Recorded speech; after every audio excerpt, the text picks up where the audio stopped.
Good afternoon, y'all. Welcome to Esme's Yield. We are going to try to propagate blueberry cuttings today. Now, I have never been successful with this, so we're going to try a new technique. Let's see if I can do this through the lens of a camera without cutting my finger off. Now, this right here, these nodes right here, are where the roots will come out. Okay?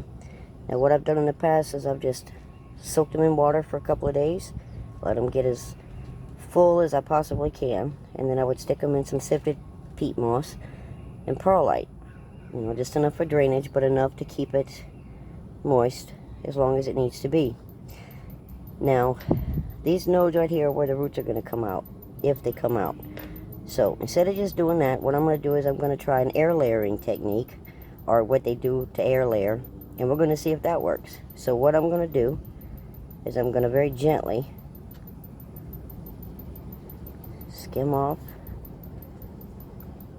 the outer layer, and that was just an example, so I'm going to pull this back and I'm going to do this so I don't cut my finger off. Give me a second.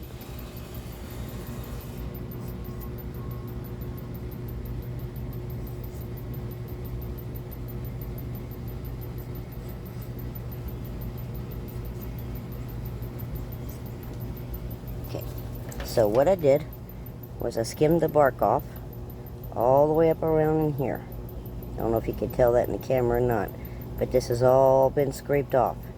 And I'm going to dip it in root hormone, which is this right here. I got it at Home Depot, so it's nothing special. What I'm going to do is I'm going to take it and we're going to, oh, you can tell I'm looking through the screen, huh?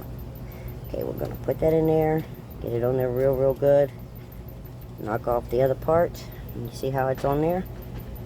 Now, we're going to stick this in our little container, which I will get right now.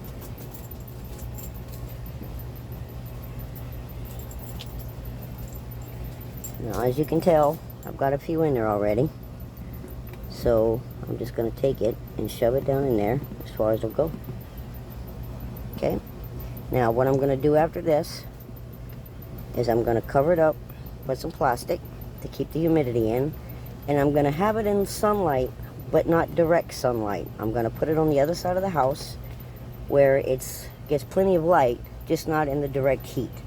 So I wanted to show you the new technique I'm trying.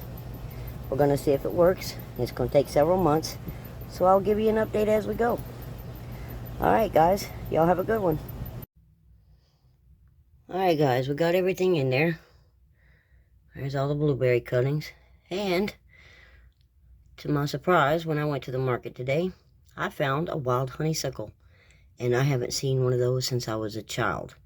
For some reason, everybody seems to think that they're bad news, but they actually feed the pollinators and draw them into your yard, which is a good thing if you're a gardener. And if you're just an environmentalist, that's also a good thing. Just trim it back if you don't want it taken over. Takes a little maintenance, but everybody needs to get off the couch and quit burning daylight anyway. So, here we go. I got them under their canopy. I got them in the light. Now, they will get a little sun in the morning, but I'm hoping that this shade will block out a good bit of it, but it gets daylight all day long. So, we're going to see how it starts. Today is June the 22nd, and I'll give you some updates as we go. But unlike some, I will not be pulling them out of the container. So, all right, y'all. Have a great one.